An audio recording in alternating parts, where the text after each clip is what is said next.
সুপ্রভাত বন্ধুরা, পিকু জেলে ব্লগের এই শনিবারের সকাল 9:30 থেকে সারাদিনের ব্লগ চালু করলাম। বড়দেরকে প্রণাম হচ্ছে, ছোটোদেরকে অনেক ভালোবাসা দিয়ে। আশা করি আমার সকল বন্ধুরাই ভালো আছেন আর আমরাও ভালো আছি। সঙ্গে থাকুন, সারাদিন দেখতে থাকুন। আর দেখছেন সকাল সকাল রেডি হয়ে গেছে, যে সোনা বাবাও রেডি হয়ে গেছে স্নান সেরে। এখন আমরা যাব শ্যামনগর কালীবাড়ি পুজো দিতে। টুপিটা পর ব্যাগে রয়েছে, টুপিটা পরে নে। গরম লাগছে তো, ভালো কথা। রেডি হয়ে গেছে, এখন বেরাচ্ছি। বন্ধুরা, এই যে বাড়ির থেকে বেরিয়ে আর ট্রেনও পেয়ে গেছিলাম, আর তখন আর ভিডিও করতে পারিনি, আর জংশনে এসে হয়ে গেছি।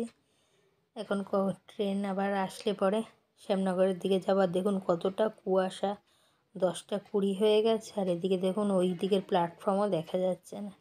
আর এদিকে চলেও আসলো বর্ধমান লোকাল ট্রেনে চেপে পড়েছি 10:30টার। আর এখন গিয়ে পুজো দেওয়ার অপেক্ষা। কীরকম কী ভিড় হবে সেটুক তো জানি না। আর এদিকে প্ল্যাটফর্মে নেমেও গেছি শ্যামনগরে। আর এই দেখুন মেলার কীরকম ভিড়, চারিদিক দিয়ে পৌষ মেলা উৎসব। আর এদিকে ঝুড়ি, ক্লিপ, গজা, নিমকি, কত কিছু যে। আর এই 1 মাস ধরে, পৌষ মাসটা পুরো মাসই এখানে মেলা হয়। গোপালের জামা কাপড়, আসন, ঘাগরা, সোয়েটার, বেশ অনেক। মেলাটা বেশ ভালোই লাগছিল। আর এদিকে লাইনে দাঁড়িয়েও পড়েছি ডালা নিয়ে।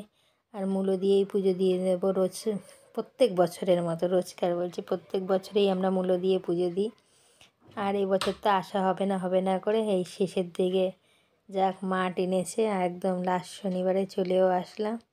আর লাইনে দাঁড়িয়ে পড়েছে, এখন পুজোটা দিয়ে নিলে হয়ে যাবে। আর লাইনটা পড়েছিল 4-5টা লাইনের ঘুরে ঘুরে যেতে হয়েছে, কিন্তু আধ ঘন্টার মধ্যে মোটামুটি পুজো দেওয়া আমাদের কমপ্লিট হয়ে গেছে। লাইনটাও সরে গেছে। আর এই যে শ্যামনগর কালীবাড়ি আপনাদের সাথে দর্শন করাচ্ছি দূর থেকে, কেননা সামনের থেকে ভিডিও করা যাবে না ক্যামেরা অন করে। মায়ের মুখও দর্শন করানো যায় না, সেটা আর পারলাম না। আর এদিকে মেলার ভেতরে যে মাঠের মধ্যে বেশ, মন্দিরের ভেতরে বেশ মেলা বসেছে, বলতে গিয়েও ভুল হয়ে যাচ্ছে। আর যা ঠান্ডা পড়েছে না, কথা যেন একেবারে। আর এই যে মন্দির, মায়ের মন্দিরে এই চূড়া দেখা যাচ্ছে। আর এদিকে সব শিবলিঙ্গ মন্দির রয়েছে সমস্ত, তাই একটু আপনাদেরকে দেখিয়ে দিলাম। আর পুজো দিয়ে যে চলেও এসেছি। আর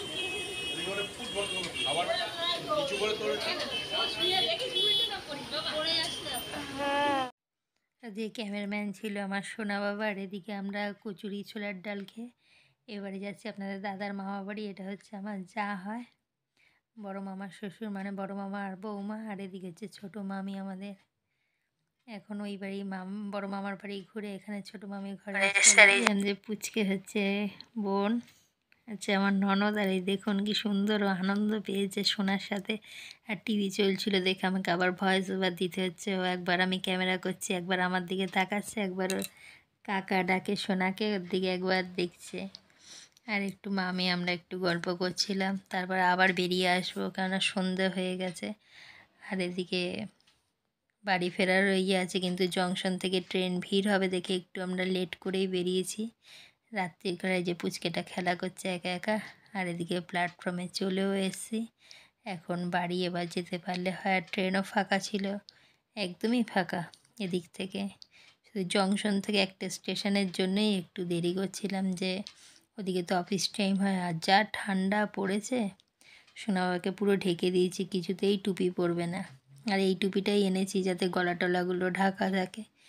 আর এদিকে একটু ট্রেনে পাঁপড় খাচ্ছি। আর আজকের ভিডিওটি, শনিবারের ভিডিওটা আমি আজকে এইখানেই রাখবো। আর এর সাথে রবিবারের ভিডিওটাও আমি একসাথেই দেব, শনি আর রবিবার, কেননা রবিবারের ভিডিওটাও দেওয়া হয়নি, দুটোই এক। সুপ্রভাত বন্ধুরা, পিকু ছেলে ব্লগের এই রোববারে সকাল 10:30 থেকে সারাদিনের ব্লগ চালু করলাম। বড়দেরকে প্রণাম হচ্ছে, ওদেরকে অনেক ভালোবাসা দিয়ে। আশা করি আমার সকল বন্ধুরাই ভালো আছেন আর আমরাও ভালো আছি। সঙ্গে থাকুন, সারাদিন দেখতে থাকুন। আর এই যে সকালে চা বসিয়ে দিয়েছি, এই চাটা করে চাটা খেয়ে নিয়ে অনেকটাই বেলা হয়ে গেছে। আর এই সোনা বাবা ওইকে চলে এসছে। ঠান্ডা বাবা, হাত জমে গেছে। আগে তুই গেঞ্জি পরবি ভিতরে, মোটা গেঞ্জি, তারপরে জামা পরবি। আর আজকে সকাল সকাল করে নিচ্ছে একদম দুধ চা, সাথে আছে বাপুজিকে, কেন 10:30 বেজে গেছে। আজকে সকালে টিফিন এইটা দিয়ে করবো। আর সোনা বাবা তো আজকে খুবই খুশি, ওকেও দুধ চা আবদার করেছে, ওকে একটু দুধ চা দেওয়া হয়েছে। আর যেহেতু আপনাদের দাদা সকাল সকাল ডিউটি বেরোবে 12:30টার মধ্যে, ওই জন্যই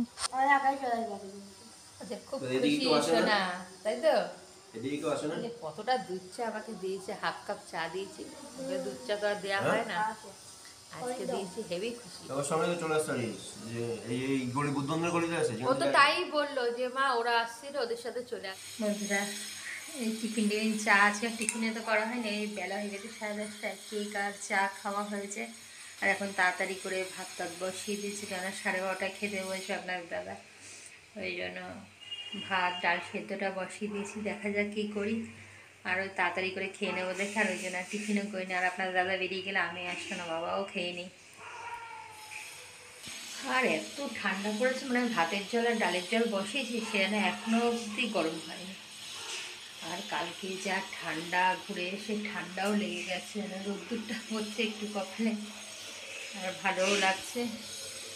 এর এদিকে উচ্ছে ভাজাটাও বসিয়ে দিচ্ছে। আর আমাদের এদিকে এত আওয়াজ হয়, মাঝে মাঝে ভয়েস ওভার দিতে হয়, চারিদিকে এত কাজ হচ্ছে, বাড়িঘর ধরে প্রচণ্ড আওয়াজ হয়, সেই মার্বেল কাটার, টাইলস বসানোর, এই সমস্ত। আর এদিকে হচ্ছে পাঁপড়ও ভাজা হয়ে গেছে, উচ্ছে ভাজাও হয়ে গেছে, আর ডালটাও সোমবার দিয়ে নিলাম। আর একটু ধনে পাতা দিয়ে আর পেঁয়াজ ফোড়ন দিয়ে ডাল করছে আজকে, একদম সিম্পল রান্না। আর সাথে ডিম ভাজা আর আলু ভাজা। ডিমটা পরেই ভাজবো, আগে আলুটা ভেজে নিই, যখন আপনাদের দাদা খেতে বসবে তখন গরম গরম ডিমটা ভেজে দেবো। এগুলো রেডি করে রাখছি। আর এখন 12:15 বেজে গেছে অলরেডি। আর আগে আপনাদের দাদা খেয়ে বেরাবে, তারপরে এই বাসন মাজার সমস্ত কিছু কাজকর্ম সেরে নেব। আর সোনা বাবাকে বললাম যে তুইও স্নান করে নে, তোর বাবা স্নান হয়ে গেলে একবারে তোকেও খেতে দেবো, আমিও খাওয়া দাওয়া করে নিয়ে তারপরে সমস্ত কাজ সারবো, তাহলে তাড়াতাড়ি হয়েও যাবে। রবিবার দিন। এদিকে আপনাদের দাদার খাবারটাও গুছিয়ে দিয়ে দিয়েছি। আর আপনাদের দাদা অফিসে বেরিয়ে যাওয়ার পরে আমরাও দুজন খাওয়া দাওয়াটা সেরে নিলাম, দুপুরের খাওয়াটা। যে সমস্ত কাজ কমপ্লিট, কাজ সেরে চলে এসেছি। আর এখন ঘরে যাব। এদিকে আমার ন্যাপলাও ঘুমাচ্ছিল, এখন আবার ডেকে তুললাম, সে 2:45 সময়, 2টোর দিকে ঘুমিয়ে গেছিল। এখন কি করছেন আপনি? লেবু খাচ্ছেন? আচ্ছা, খান। আর এখন একটু রেস্ট নেব, আবার বিকালে আসছি বন্ধুরা আপনাদের সামনে। 7টা বাজে, আর দুপুরে রেস্ট নিচ্ছিলাম, আর এখন এই ক্যামেরার সামনে আসলাম। এখন সোনা বাবা পড়তে বসেছে, ওকে একটু খাবার দিতে হবে, তাই আসলাম।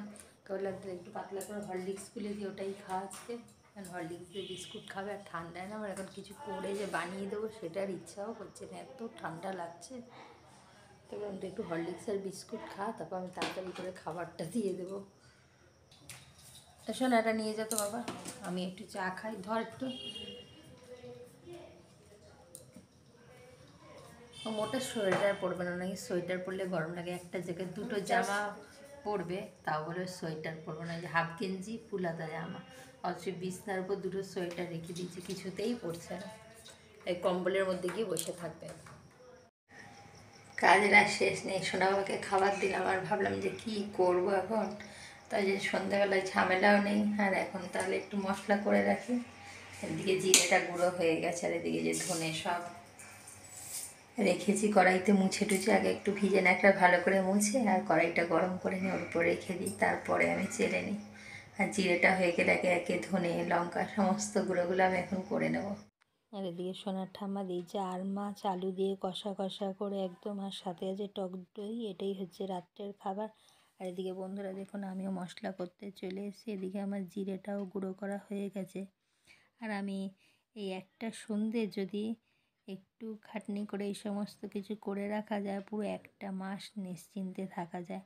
আর সবথেকে বড় কথা, একদম পিওর জিনিসটাই আমি একদম ঘরে রেডি পাবো, কোনো গুঁড়ো মশলা কোনটায় কী কীরকম থাকবে, একদম এটা ঝেড়ে চালনিতে মুছে টুছে সমস্ত পরিষ্কার করে নিয়ে সুন্দরভাবে এটাকে গুঁড়ো করে নিয়ে একদম এটাকে চেলে একদম মিহি করে, যে এটা হচ্ছে ধনের গুঁড়ো আর জিরের গুঁড়ো আর লঙ্কার গুঁড়ো, আমি এইভাবে যদি একটা সন্ধে যদি আমি খাটনি করে রাখি, আর আমার পুরো একটা মাস আমি নিশ্চিন্তে একদম আমার চলে যায়, কোনো তাড়াহুড়ো কোনো কিছুই থাকে না। আর যদি আজকে সারাদিনের ব্লগটা ভালো লাগে লাইক কমেন্ট শেয়ার করবেন। পরে একটি সুন্দর ব্লগের সঙ্গে দেখা হবে বন্ধুরা। শুভরাত্রি।